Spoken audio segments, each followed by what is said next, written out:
Thank you. Good afternoon. Rupert Simons, Chief Executive, Publish What You Fund. I thought that was a great debate and we need more of them because often we haven't got the right mix of civil society and private sector in the room. So thank you for kicking us off.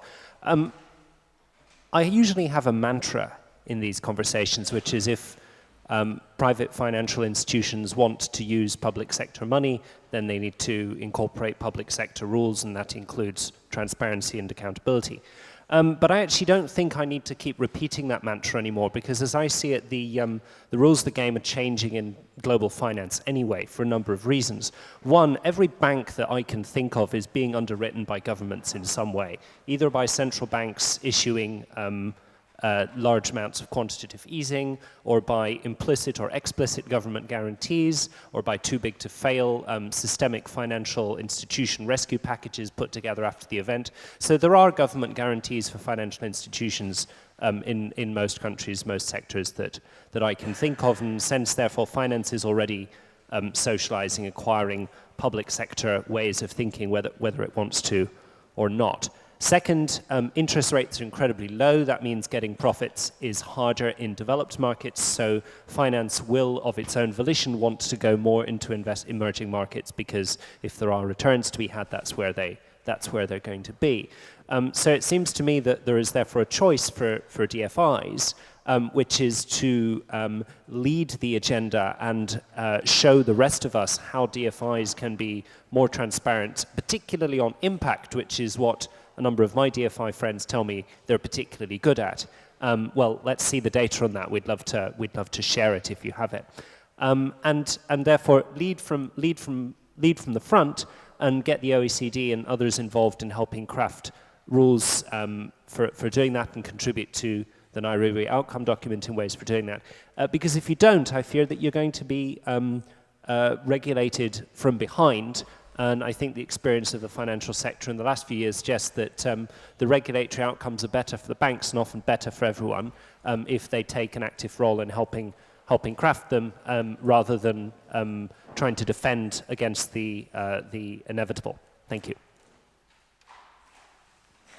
Okay, where's next in on the left? To Cordelia, I think.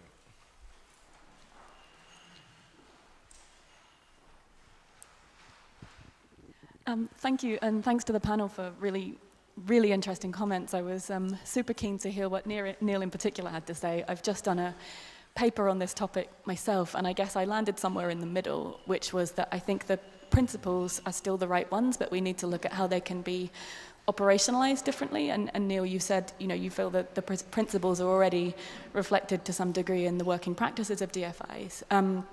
So I would agree with you on that point. I think where I would disagree is the idea that private companies and private markets are a legitimate actor in development, just doing what they do. And the reason I think that is we're now in an SDG agenda, and we've kind of come to a common realization that business as usual isn't really enough. There are plenty of international and domestic companies that are really trying to do more. And where I think the Busan principles can be helpful is sort of bringing us together in common dialogue to say, okay, we understand different things by transparency and accountability. How can we work together to come to some common ground? So I'd like to hear from the panel, where is the common ground? Where can we make progress? Thanks. Okay, and I think I'll just take one more, and then I'll give the panel a chance to respond, and then I'll do a second round, if that's okay. So one more to your left, Cordelia. Hi, my name's Sagar Samaria. I was involved in a multi-faith climate change project. It was just an online thing, so there were people from different countries just talking over the last few weeks, so we had to do some sort of draft proposal for the United Nations climate change proposal, and we just had to put in various proposals.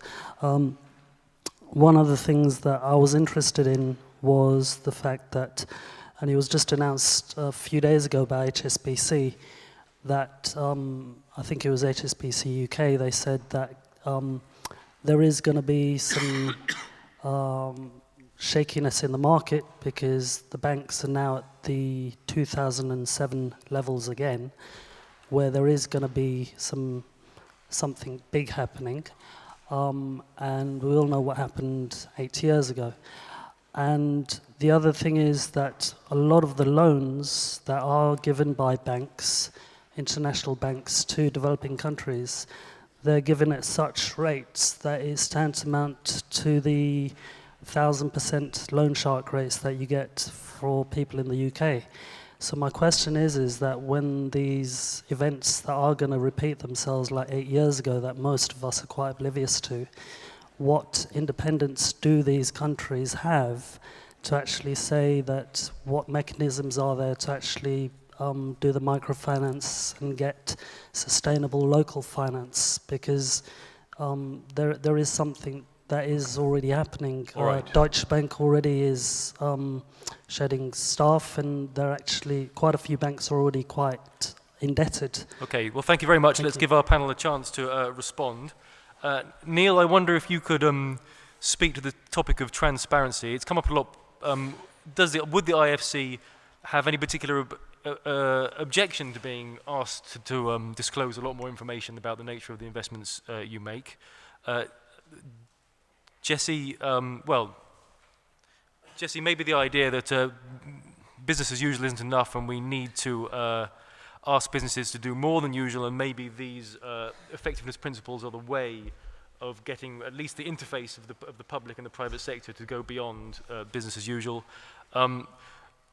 Cordita, the last question, I'm thinking maybe, I'm not quite sure how to handle it, whether we talk about the role of DFIs and similar entities when things go wrong, when crises happen. This maybe speaks to your point about the macroeconomics, but Catherine, I think that might be a bit of a curveball to throw at you, so I don't know. Neil, do you want to start? Okay, start on transparency and the question about impact. So certainly for all the IFC investments, we publish information before we invest, basically what the investment is and what the objective of it is, who the client company is, and so forth. But going beyond that into the commercial terms of the deal, as I think you were asking about, frankly, I don't see what the public interest is in knowing that. I think you have an interest, if you're a donor, in knowing how the concessional element of the financing is used, but beyond that, I think, again, you have to respect the different business that you're in when you're financing private business. It's not something where you share terms in public. So I think we have to be thinking what is the aspects of the investment which does need to be shared publicly, but it's not going to be everything, in my view. In terms of sharing information on impacts, yes, we and the other DFIs have harmonized indicators of impact, and we publish our performance against those, and I think it's important we do so. But I'd also note that one of the important goals of the SDGs is the creation of broad-based economic growth and jobs, and that's front and center in the minds of many of the governments of the countries that we work with. And so you don't need a very fancy results framework to measure that. If you invest in a business which is financially sustainable and growing its business, that's contributing to economic growth, and that's creating jobs either directly or indirectly in the market. And so I would push back a little and say, again, let's not over-engineer something where you have a market process which demonstrates impact. The impact frameworks we have were set up for public spending, which is a very different framework. Let's not forget that the most important impact of a private business is being financially sustainable, providing goods and services that people want to buy, providing profits for its shareholders, and providing jobs for its employees. So let's not over-engineer that. Before turning to Jesse, Neil, do you mind if I ask, when the IFC makes an investment, is it possible for the public to identify who the other shareholders are? Do you feel it's your job to let people know who the other investors are in a project? No, in a word. I don't think it's our job to disclose all of that to the public. I think the public has an interest in knowing where the project is, and if there are affected communities, if there are environmental impacts, what the aims of the project is. All of that we disclose, but I don't. Somebody would need to explain to me what the legitimate interest is in knowing all the details of who else is investing. Well, I've got some ideas on that, but it's not my job to suggest my own responses. So, Jesse. Feel free, Paddy. You can jump in at any time.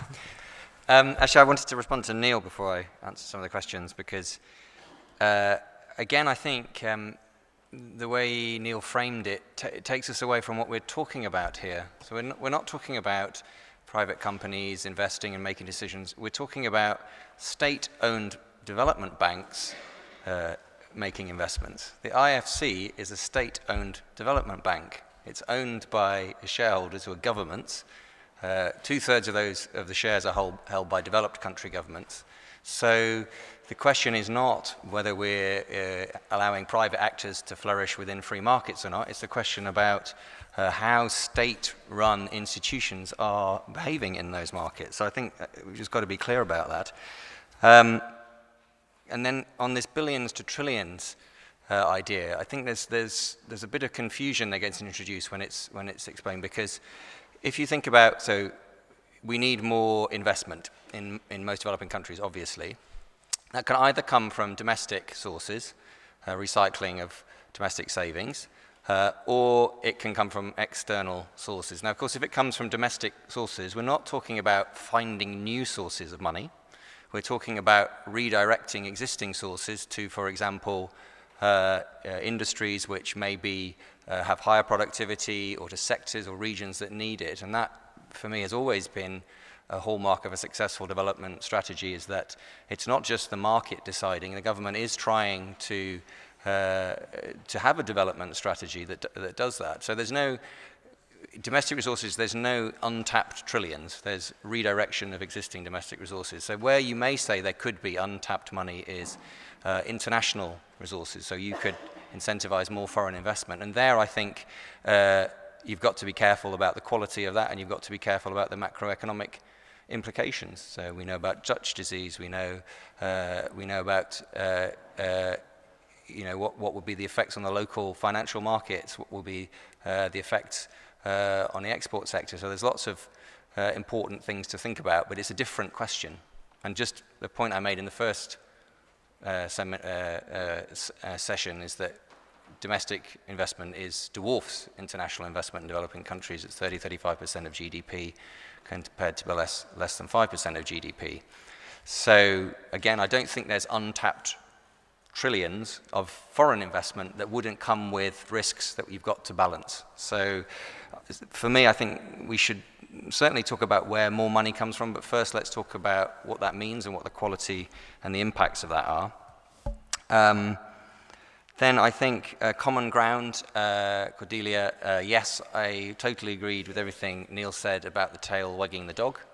I think it's obvious if you're a 5% investor, you're not really influencing the project that much. You're going along with the majority investors. And too often the way leverage is described is, oh, we have a 30-to-1 leverage rate. Isn't that wonderful? Well, for me, all that means is you are just providing some finance to someone else to do their project. It's not that you have suddenly created something new that would not have existed without you, which is often the way it's framed by donor governments.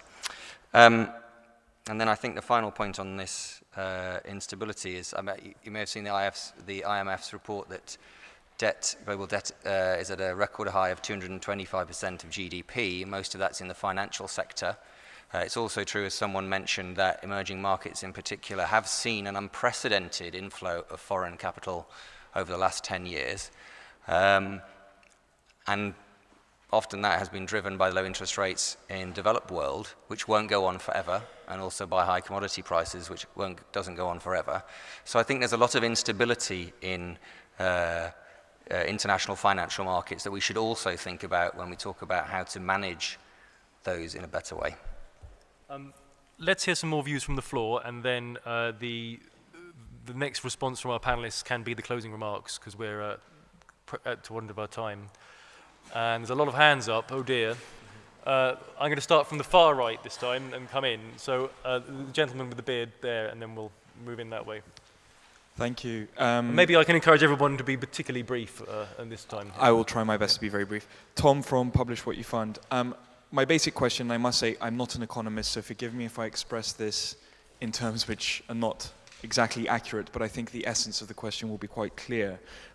My big concern is, how do you reconcile this notion that we're going to need, billions and trillions of private sector investment to drive development with the leave no one behind agenda. My understanding is that as soon as you talk about private finance, it has to be profit driven to some degree. So what are the incentives to invest in the poorest communities in the world, which are unlikely to be able to yield significant profits to private investors? Great point. Who was next in on the right? Alistair, and then is it Brenda, I think? Oh, yeah. Thank you. I have a comment and a question. I mean, I agree very much with Neil's point that one of the market failures that development finance bridges is the risk. But I think another way of looking at this is by putting a small amount of public finance into the private sector a more effective way of raising national productivity and growth than conventional aid, because it's about transfer of technology, it's about creating higher paid jobs in the private sector, it's about linking local firms to other networks, and I think very important in low capacity countries, it's the operating efficiencies that the private sector brings. But my question is more on the second part of the exam questions you gave us, is on the indicators. What are we measuring? And some of the best global firms in the world today are moving ahead on looking at sustainability in terms of environmental, social, and human rights impacts themselves. And are these some of the things that ought to be in indicators? Okay. There's the issue of taxes, particularly in the extractive industries. And if industrialized countries are having difficulty collecting taxes, you can be sure that low capacity, fragile states are as well. And then I think the other indicator is jobs, not just the number of jobs, but the quality of them in terms of their so whether it's possible to do the quality of Thank jobs and tax contribution. And Brenda, please. I hope I put your name right. Thank you, Brenda Killen from OECD. I wanted to say a few words about the processes that are taking place in the OECD on modernisation of aid, just to prevent everyone going away with the idea that there's a bunch of Bond villains meeting in Paris planning world domination. This exercise is driven by the need to deliver the Addis Ababa Action Agenda so that we can finance the SDGs. And yes, it's billions to trillions, but it needs to be billions to trillions for the poorest. If aid comes in, let's make something happen that wouldn't have happened otherwise. So I think many of you have said, you know, how do we get these investments in things like energy to the poorest countries, and that's what we're driven to do. And we have to do this in a way that protects the credibility of aid. We're very aware of the concerns that Jessie has raised. I'm very pleased that you are passionate and angry about what's going on, and please continue to be so. I'll also say that the Business and Investment and Industry Advisory Council at the OECD is equally passionate to make sure that aid is not going into spaces where business should just be there on their own, is not undermining the market. So we have pressure from both sides there. The goal of the modernisation of aid is to maximise resources available for development. And so we're aiming through the DAC statistical system to promote maximisation of resources, their smart allocation and catalytic use, international standards for measuring and monitoring of development finance, and transparency and accountability of development finance. So we're looking at areas where we don't actually have, we haven't been doing this before, so the aid definition is quite woolly, and we need to clarify things, set some tight boundaries so that we avoid incoherent behaviour, and we're all moving forward with an idea of what counts and what doesn't count in terms of where aid operates, and then everyone can hold each other to account. I think, as Neil said, often we find that what makes a difference is not actually spending a lot of aid money. It's things like providing guarantees, so which doesn't necessarily involve spending anything, but the sovereign state being willing to guarantee something. I think we've mentioned investment in tax, so strengthening capacities in country to get tax from investments in country. And I think just generally working to provide more information so that it's possible for consumers, it's possible for investors to make it profitable for the private sector to do the right thing.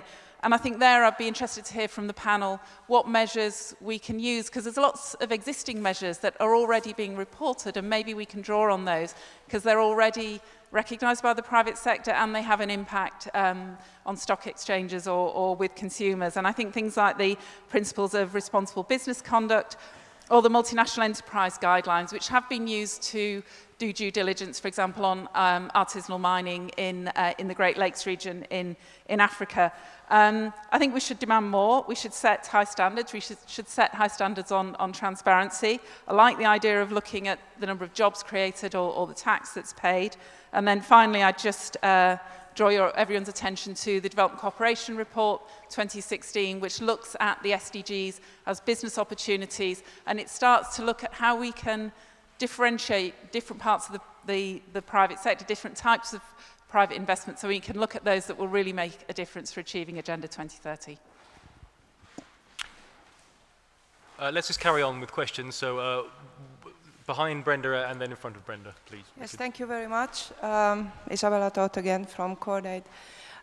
We have, well, our colleague mentioned a link with Leave No One Behind agenda. I would like to take that a step further because we also established during the morning that without tackling root causes of fragility, there will not be Agenda 2030 in 2030. So how do you see all this rolling out in fragile states? About 2 weeks ago or 10 days ago, I've been in Washington at the annual meetings, and I understood that under IDA 18 is doubling investment in fragile states, but also the IFC would get some big envelope of 2.6 billion or something for blending in fragile states. That's one. How would that work out there in an accountable, transparent manner? Because the point is that what I understand, I'm not a development finance specialist like Jesse or others in the room, but if I understand correctly, you are targeting different segments. Well, if you talk about a segment that would need sustainable support in countries, it's the MSMEs or something, and that is totally out of reach of IFC, and others are supporting only the very lowest segment. So there is how to deal with that. A second point is, what about attracting at all private sector? So it's not that I'm encouraging private sector to be irresponsible in fragile states, but it's, I see no traction by private sector, having been in some discussions about it. We talk about it, there is talk about it between donors and other stakeholders and DFIs, but it's not really an honest traction by private sector to get into this game. But you correct me if I'm wrong. So this is something that I would like to... Okay, thank you very much. And the gentleman in front of Brenda. Fadlullah Womak from Muslim Aid. Working in the NGO sector, I'd like to ask a couple of questions. Where is equity and fairness in this accountability for the private sector? And even us as NGOs, in microfinance, we've left off the ultra poor. So where does the poorest of the poor, which is mentioned in the SDGs, where does the private sector have a role in it, or does it? And the final final issue is the privatization of public services. When the private sector gets into the privatization of public services, especially in developing countries, it tends to raise the prices out of the reach of the poor. Thank you. Yes, and that last point, I mean, that really gets back to this question of ownership and whether donors are strongly encouraging things to be done via the private sector, which could be done by other means. Look, we are regrettably running out of time, and I do want to give our panelists time to make their closing statements, so to speak. So, and then we've got to take our vote, of course. How could I forget? I almost did. So, Jesse and Neil.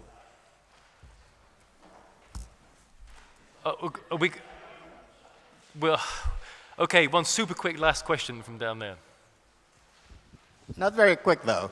Oh, come on. There are 3 Busan Sherpas in this room, by the way. And this issue was actually a deal breaker in Busan. And it made the Sherpas go into overtime on the opening of this, on Busan. because the question of transparency for private sector was very controversial. But I am surprised by the conversation that you go into blending, and therefore private sector is exempted from transparency in blending. Because the agreement in Busan is this: everyone is covered by transparency except private sector, but there's a second exception, which means that private sector who is covered in blending, including PPPs, are subject to transparency. And apparently, we're not talking about this, and so I'm surprised that our esteemed panelist is talking about blending, when in the first place, that's covered under Busan. But that further, indeed, when we're talking about modernization of aid, indeed, probably we should be looking at transparency for private sector who want to be who want to participate in forms of development projects that are funded by IFC, ADB, and so on. Thank you. Thank you. Okay, Jesse. Just a few points. I think the first point, of course, it's probably in the back of all our minds, is, of course, this discussion about the use of aid and the use of international public development banks is not the main issue when it comes to private sector development in general. Obviously, we should be talking about many other things like trade and investment rules or tax rules, or there's lots of other big issues out there. So I think we all know that. Second, I totally agree that there's you can make a good case for using ODA and using public institutions to invest in the private sector. But I think the question is, have you made that choice? Who has made that choice, and how have they made that choice, and on what information? And if I think, for example, about the European Commission, which is the donor closest to where I work, they made a decision so they've been traditionally a big direct budget support donor. So a lot of money going straight to governments. And they want to become a big private sector blending donor. And that's their strategy. So they want to shift out of supporting governments towards supporting the private sector. And we heard from the Malawi minister what happens when donors decide in their headquarters that that's the priority and that's how they want to spend their aid. These decisions have got to be made at country level. And there's a lot of research, including by the IMF, about what drives foreign investors, for example, to invest in a country. And obviously, number one is the size of the market in that country. But other factors that come very high always are the state of the infrastructure, whether there's an educated, healthy workforce. So a lot of things that depend on public investment are important for private investment. So I think you've got to see the choice there. If you've got limited public expenditure, whether it's aid or domestic budgets, you've got to make that choice, and you can't just say, oh, well, we can spend aid really well on the private sector, and that might be what's needed. I think that choice has got to be made at the country level. Brenda's point about the rules, I think the point here is that let's not kid ourselves that donors are, just like the rest of us, subject to different kinds of incentives and motivations, including the desire to support their own companies, and we know that. And aid has been used to support the commercial interest of donors ever since it was created, and already still we're at 50% of aid going through donor country firms. So let's not pretend the rules on this are being made in some kind of neutral forum where there are no other interests at stake. They're being made in a donor forum where we're not allowed to see the documents. And if the loopholes that come through that allow much more aid to be used to subsidize or to guarantee the donor's own firms, that's probably what will happen. So we need to get these rules right, and they need to be subject to proper scrutiny, and particularly we need to give enough time for developing countries, stakeholders, to have an input. Final point on this whole thing, just related to Neil's point about risk mitigation, because I just can't let that phrase pass every time I hear it. It's not about taking the risk off the table or mitigating it. It's about transferring the risk always, isn't it? the risk still exists, but you've transferred it from a private actor to a public actor, for example, in this case. So again, it's always about knowing the information and making the choices, not trying to frame the discussion as if those choices didn't exist, or to make those decisions at the wrong level, which is, I think, too often where they are made. Okay, Neil. Great. Well, I think this has been a great debate, and I think all the very interesting contributions show that people are thinking very hard and creatively about how we actually engage the private sector more to achieve the SDGs. So I think that's terrific. Just a few points I wanted to pick up that have come up in discussion. Firstly, I'm going to disagree slightly with Jesse on this question about whether there really are untapped trillions domestically, because we think there are, both in the sense of governments are not raising all the tax revenue they could, and secondly, that domestic savings are not being put to good use, largely because of the lack of development of local financial institutions and capital markets. And so that's an important part of the agenda, is getting domestic resources channeled into productive uses. Secondly, just to pick up another point that Jesse made about, yes, IFC and all the other DFIs are state-owned banks, and as a result we have governance in place, we have boards of directors and all the things that we're being asked about. Do we disclose who the other shareholders are? Do we disclose the terms of the deal? All of that is disclosed to our boards and through our governance mechanisms. And I think that probably that is something which is a bit different for the multilaterals than the bilaterals, because I think the multilateral nature of banks like IFC and some of the regional development banks does insulate us from some of the commercial pressures which bilateral development banks and state-owned development banks in developing countries may be subject to. I also want to clarify that for the most part, IFC's business does not involve any donor subsidy. This is commercial investment that we make, where the shareholders of donors, they've paid in capital, but that capital that we then reinvest and use as a basis for our business.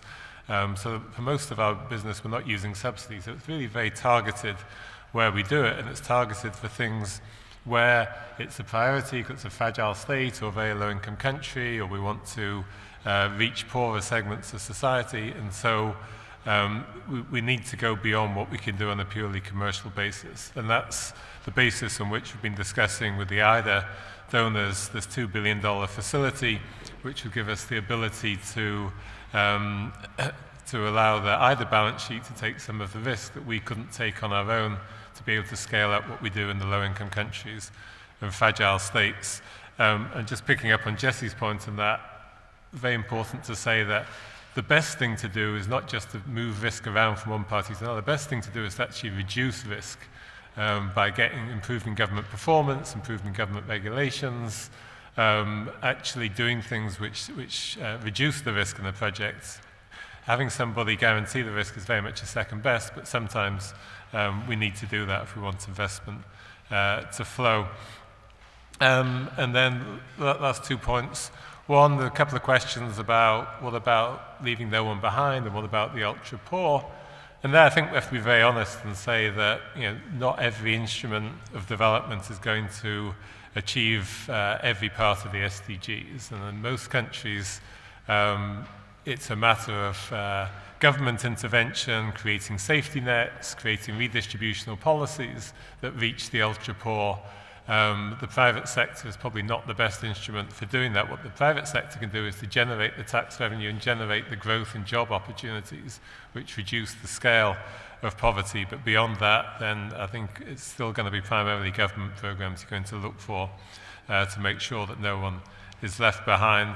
And finally, just to agree with Brenda, that I think the private sector is increasingly organising around voluntary principles and sees it in its best interests in terms of its license to operate and its long-term sustainability to adhere to good standards in many areas of transparency and environmental responsibility and social engagement. And so I think that's something which we continue to support and will continue to grow going forward as more businesses start to engage in how they can contribute to the SDGs. Thank you. Okay, I'm going to allow myself the luxury of one very quick question to Neil, which has been raised by his answer there, which is you've spoken about the distinction between investing on non-concessional terms and concessional blended finance where there is a subsidy. Do you see that when you are doing that, or would you agree that when you are doing that, that suddenly the case for hewing closer to all these principles intended for public aid is stronger? You know, that maybe you might have to behave differently when you are starting to do more subsidizing, more blended finance? So I think the use of blended finance does need discipline, it needs transparency, it needs principles. All I'm saying is that we should tailor it to the type of business we're doing and not just try and transfer them directly from something which is designed for a very different type of activity. Well, on that point, I noticed that we really did all steer, it's been a good debate, but I noticed that we really did all steer clear of suggesting anything concrete that could be put into the mix in Nairobi. So maybe we'll get at that via our poll. So we have 4 questions for you to choose from. Julia, oh, your final chance to vote is now, so that I was worried it wasn't working, but I gather it is. So has everybody made their choice? Shall I read out the URL again to put into your browsers? Hopefully you've got it. So it is, it's on all the sides. I think it's pigeonholelive.at. Select this session and then make your vote. So I'll give everybody a minute.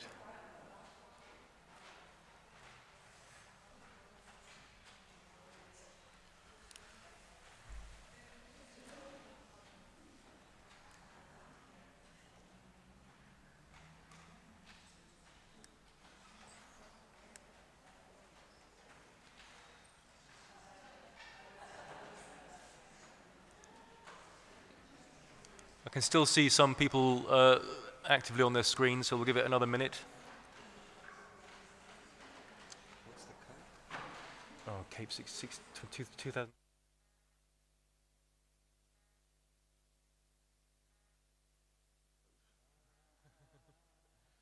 We're waiting to vote, everybody, so if you're thirsty.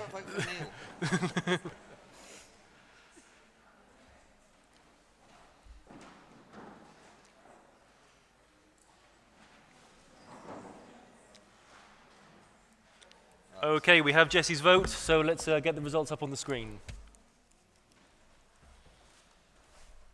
This is quite exciting. So that looks like a strong is plurality. I can't say that well, I'm not going to try it. Anyway, everybody is plumped for that the Busan needs to create some new indicators specifically for this business of investing public money in private enterprises. So there you go. All right, now it is time to move on to refreshments. So thank you very much, everybody, for participating in this debate. And I look forward to speaking to you all in the, I guess, the same room we were in when we had lunch. Okay.